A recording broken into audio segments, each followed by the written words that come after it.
Hare Krishna. So that was my experience in Richmond, Virginia. It was amazing. I had many experiences. It was really nice. I remember also riding on a bicycle once because when I was in Campaign, Virginia, I borrowed a bicycle from a teacher. Her name is Lisa Heller, I think. Lisa Heller. She was a fantastic teacher. She was really nice, and she let me borrow a bicycle. So I used to ride to Campaign, Virginia, and back to the campus where I was staying. I was actually staying with some Indian people. They were my roommates, some Indian people. Now I remember that as well. Some Indian boys were my roommates at the time when I was staying on campus while I was doing this internship for Campaign, Virginia. I remember riding back from work from Campaign, Virginia to the campus, and it was at night. It was dark already, and it was an amazing experience because it was kind of like a tunnel. It was there were so many trees in the road, and it was so dark that it made kind of like a tunnel, and you could only see the light at the end of the tunnel. So every night I used to ride through there, and it was so symbolic, that experience, because it felt like it was like a renaissance, this universal experience of going through a tunnel and seeing the light at the end of the tunnel. That's what it really meant, and I took it that it was like I had to transform my life. I had to change my life dramatically. So every night I was going there, and just had this vision of this kind of like going through a tunnel with the light at the end. I remember once I stopped by in the middle of the road and I saw like a dead, it was like a possum. It was a possum that had been run over, and she was pregnant, and she had these little babies come out of her, and it was like a really shocking experience, in fact. But yeah, that was one of the experiences also that I had there in Richmond. Anyway, when I came back to Mexico, actually before I left Virginia, just right one of the last weeks I was there working for Campaign, Virginia. I was knocking in one of the houses, and I met some people who I had an exchange with, not just on the subject of environmental issue, but they also gave me like a binder with documents on an organization called the Global Renaissance Alliance. So it was kind of like it's called Global Renaissance Alliance. It's an organization that is founded by influential people back then, Marianne Williamson and Deepak Chopra and James Redfield, and some influential people who wanted to make it a spiritual change in consciousness around the world, starting with the American politics and then expanding it in the rest of the world. So they gave me these documents for me to start a similar group in Mexico when I came back. So they gave me that, and that also like pushed me into like my spiritual search. So when I came back to Mexico after that, I started like looking into that, and trying to share that with people. I already wanted to share this spiritual awakening that was happening within me, although I didn't know how it was happening, but I really wanted to share that with people. So I came back to Mexico, and that's when things really started happening, because then my life really started to transform little by little. I came back, like I said, in the summer of 1999, and I really wanted to change my life. In ITESO I had taken the 12-step program, and I had starting to do some changes in my life. I started to doing a lot of exercise, started kind of like becoming vegetarian also, because the people that I had met there in Campaign, Virginia, some of my friends, they were strict. One girl, Leah, she was very strict vegetarian, and had that kind of influence in me. So I started to change my diet when I came back to Mexico. I started to live a more healthy lifestyle, and also I started practicing indigenous dance. There was one also, the mother of one of my friends from childhood, Saida, her mother, Rebecca Valverde. She was very much into spiritual things, and she invited me to a group of indigenous dance, and I used to go there every morning. It was a very, very disciplined lifestyle. Every morning I would go there at 7 a.m. and we had a group of indigenous dance, riding like bare feet on the ground, on the grass, sometimes even cold, but it was a very, very nice discipline to go there every morning. I did it very disciplined. And we also had indigenous philosophy teachers. So it was a very nice, that indigenous dance practice, because it was kind of like very ritualistic, and it was meditation in movement. And there was a girl who used to come every once in a while. Her name is Graciela, and she was also a classmate in university. And she used to come every once in a while, not every morning, but every once in a while. And this girl, she was also very active. She was also very much inclined into searching for spiritual things. So I remember that she invited me to go to a meditation center. There was a meditation center nearby to where we live, because she also lived nearby. And she recommended me to go to this meditation center. So I went there, and it was a Saturday night, and there was a little door. There was a little window through the door, so I just knocked, and this man opened the little window, so who's there? And I said, I was recommended by Graciela. And he said, okay, come in. So he opened the door, I came in. It was late during the program. He said, just be quiet, come into the meditation room, just take off your shoes, please, because this is a symbol that we're going to leave our ego behind. We're going to go inside with our ego. So I thought, okay.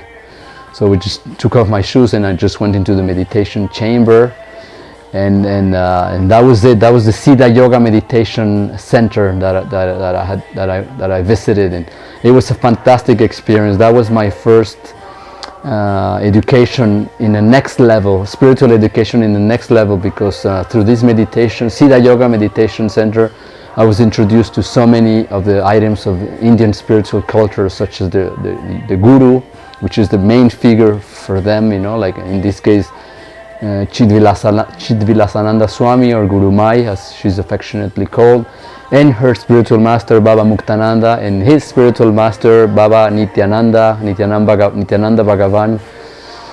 And so Siddha Yoga is a beautiful school that they teach mantra meditation. We used to chant Om Namah Shivaya.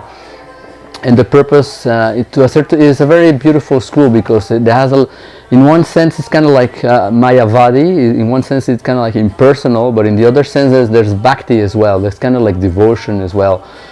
Although it's very basic, that they didn't teach us many things, that I learned later. But anyway, it gave us and there were some other practices like seva, practicing seva. And they used to give us a little bit of prasad sometimes, and we used to follow kind of like a Vedic calendar, with the special dates, like the Purnims, Vyasa Purnim, Guru Purnim, and many special occasions that we used to celebrate. I went to many retreats. They were kind of like meditation. They used to call them intensive meditation retreats. And they were supposed to receive like Shaktipat. They call it Shaktipat. It's like the energy from the spiritual master, to awaken the spiritual energy within us. So it was fantastic experience with Siddha Yoga. I really liked it, and I attended every single program. It was programs on Thursday evenings and Saturday evenings. I never missed a single program. And not even that, I used to even go on weekends to had some service doing some compost there in the house. I had a beautiful house with a big garden.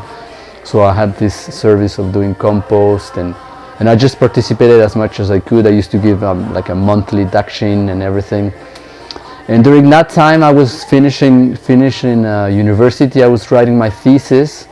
That took me a lot of effort into writing my thesis. And while I was doing that, and I was getting my certificate, university certificate, I was participating in many projects. Also by the guidance of Maite Cortez, which was my teacher for the thesis. And I was involved in many urban agricultural projects, and just visiting organic farmers. I was trying to learn as much as I could from that.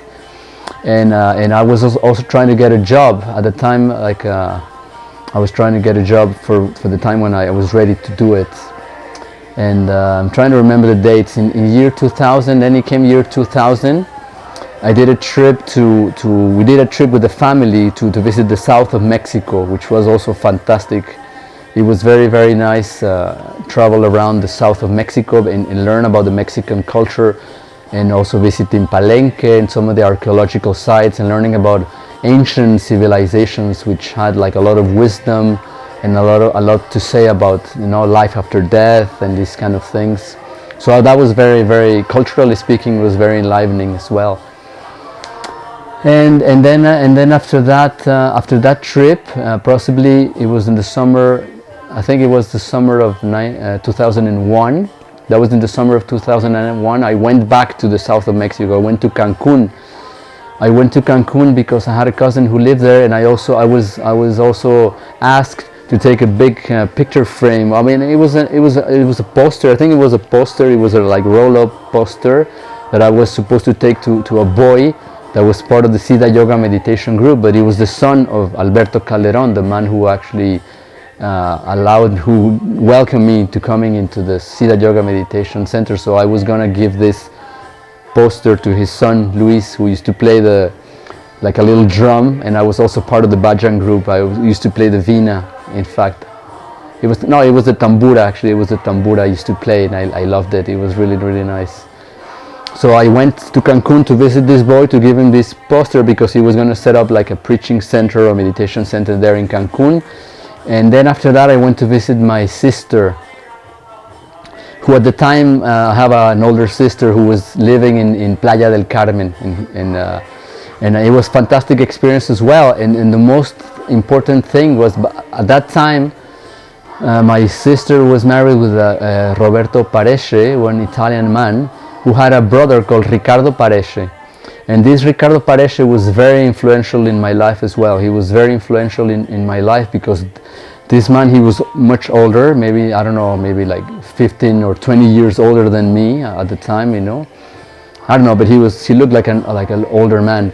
And he had such an inclination for spiritual life. She had been to India, and she started telling me that Jesus Christ had also been in India. He had been in Kashmir, that Jesus had been in Kashmir, and he had meditated in ecstasy, so much so that his feet had like melted a stone in her, and Jesus's feet were like imprinted in a stone. And I was amazed to hear that. And also I related to the fact that the philosophy of Siddha Yoga was also based on the Shaivism of Kashmir. So I related to that, you know. I thought, wow, that's something to do with Siddha Yoga. So I started to link up, you know, these different religious traditions. And in fact, this reminds me that possibly sometime before this, maybe around this time, maybe in the year 2000, 2001, when I was studying indigenous dance, at that time also I was very much inclined to the figure of Jesus Christ, in fact. And this is also a very important experience that I had. Once I had a dream. It was possibly the most intense dreams that I've had in my life. So I had a dream that I was in an altar. I was in front of Jesus. I was in front of Jesus, and his image was emanating so much love and so much light that I just fell down on my knees. I fell down on my knees and I started crying, and I just saw Jesus Christ there, surrounded by angels, and by his strength he just brought me close into the altar of the church that he had appeared, you know. So I was just there, you know, in ecstasy, just contemplating Jesus and all the light and the angels, and it was super, super beautiful dream. It was such an amazing dream. And in fact, what this dream meant is that the Lord was preparing me for an experience that I was just about to live, because I was invited to go to this religious indigenous dance festival in San Luis Potosí. So when I arrived there, I think we arrived midnight or something, and there was like we went to someone's house, and they had a big altar full of flowers and pictures of deities. It was all indigenous culture thing, you know, but they were all singing. It was kind of like a kirtan. They were actually doing a kirtan, but singing some stuff in